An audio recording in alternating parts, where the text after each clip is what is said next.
आज सारंगपूर डिविजन 13 गोदल निजामाबाद వెళ్ళే దారి ఈ రోడ్డు మొత్తం గుంతలమయమైంది.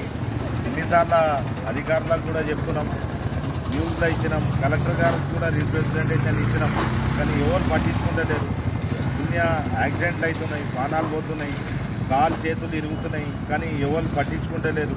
దయచేసి హ్యూమనిటీ గ్రౌండ్స్లో ఈ రోడ్ని మరమ్మతు చేయాలా, వెంటనే మరమ్మతు చేయాలని మేము డిమాండ్ చేస్తున్నాం.